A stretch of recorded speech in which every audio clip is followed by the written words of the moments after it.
Brought to you by Palvi Agrico. पालवी ॲग्रिको, भारताचा पहिला AI तंत्रज्ञानावर आधारित B2B आणि B2C ई-कॉमर्स प्लॅटफॉर्म. शेतीसाठी जे काही लागणार थेट तुमच्या बांधावर पोहोचणार, मोबाईलच्या एका क्लिकवर. 2 पोलीस अधिकारी, एक तक्रार, हातावर लिहिलेली सुसाईड नोट, ते हॉटेल आणि एका महिला डॉक्टरची आत्महत्या. सातारच्या फलटणमध्ये घडलेल्या घटनेनं जिल्हा हादरून गेलाय. मृत डॉक्टरने आत्महत्येपूर्वी आपल्या हातावर सुसाईड नोट लिहिली, त्यात तिने धक्कादायक आरोप केलेत. आता तिच्या नातेवाईकांच्या आरोपांनी तर धक्काच बसेल. नोटमध्ये डॉक्टरने लिहिलंय की PSI गोपाल बदनेनी तिचं 5 महिन्यांपासून वारंवार लैंगिक शोषण केलं. तसेच पोलीस अधिकारी प्रशांत पणकर यांनी तिचा मानसिक छळ केला. मग तिने हॉटेलमध्ये जाऊन सुसाईड केलं. आता पोस्टमॉर्टम होईल, त्यात आणखी गोष्टी समोर येतीलच. मात्र तिने हातावर लिहिलेल्या सुसाईड नोटची फॉरेन्सिक तपासणी सुरू केली आहे. या प्रकरणाची दखल मुख्यमंत्री देवेंद्र फडणवीसांनी घेतली आहे. त्यांनी बदने आणि बनकर या दोघांनाही तत्काळ निलंबित केलंय आणि या दोन्ही आरोपींना तत्काळ अटक करण्याचे आदेश सुद्धा दिलेत. आता ही घटना समोर आल्यानंतर या संदर्भातील अनेक धक्कादायक गोष्टी समोर येत आहेत. मिळालेल्या माहितीनुसार महिला डॉक्टर या गेल्या काही महिन्यांपासून पोलीस आणि आरोग्य विभागातील वादात अडकल्या होत्या. एका वैद्यकीय तपासणीच्या प्रकरणात पोलिसांशी त्यांचा वाद झाला होता. त्यानंतर त्यांच्यावर अंतर्गत चौकशी सुरू करण्यात आली होती. चौकशी दरम्यान त्यांनी आपल्या वरिष्ठांना आणि सोबतच DYSPंना लेखी स्वरूपात तक्रार देत म्हटलं होतं की माझ्यावर अन्याय होत आहे, मी आत्महत्या करेन. त्यांच्या या तक्रारीकडे दुर्लक्ष झाल्याचं सांगण्यात येत आहे. या संपूर्ण प्रकरणाचा आढावा घेतलाय मुंबई तकचे प्रतिनिधी इम्तियाज मुजावर यांनी. एकंदरीतच या सगळ्या प्रकारामुळे आता या संपूर्ण प्रकरणावर एक वेगवेगळ्या पद्धतीचे ट्विस्ट निर्माण होत आहेत. उपजिल्हा रुग्णालयामध्ये असणाऱ्या सरकारी क्वार्टर्समध्ये त्या ठिकाणी त्या महिला डॉक्टर राहत होत्या, मात्र त्यांनी हॉटेलमध्येच जाऊन त्या ठिकाणी सुसाईड का केली, हा देखील आता मोठा प्रश्न उपस्थित राहतोय. नेमकं त्या हॉटेलमध्ये त्यांना कोणी बोलवलं होतं का, त्यांच्या समवेत इतर कोणी आणखीन काय होतं का, हा देखील आता प्रश्न उपस्थित होत आहे.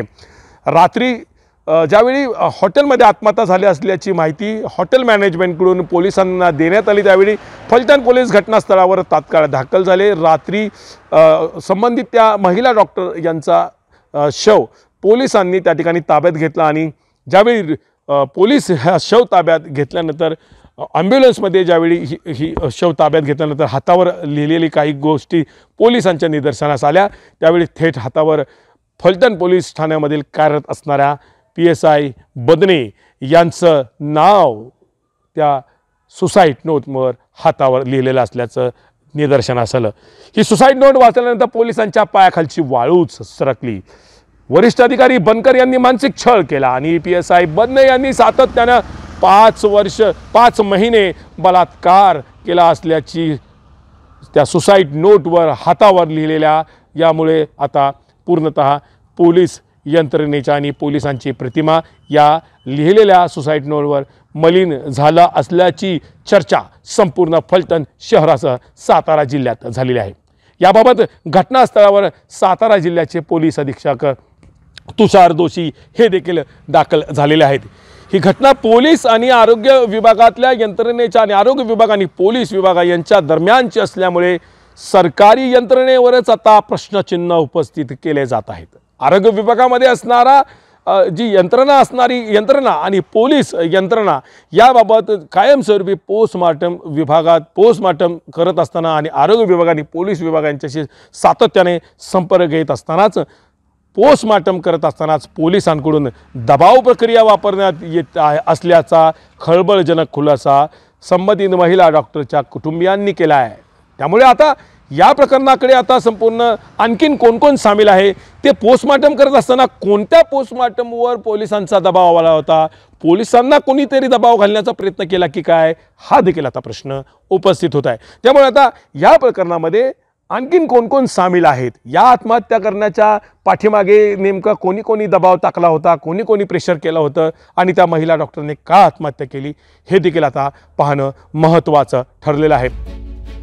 आता या प्रकरणाची नोंद फलटण पोलीस ठाण्यात झाली असून त्यांच्या आत्महत्येमागे नेमकं कारण काय होतं याचा तपास सुरू आहे. पोलीस मात्र यावर काहीही बोलायला तयार नाहीयेत. आत्महत्येपूर्वी तिच्यावर फलटण पोलिसांकडून सातत्याने दबाव आणला जात होता, असा आरोप नातेवाईकांनी केलाय.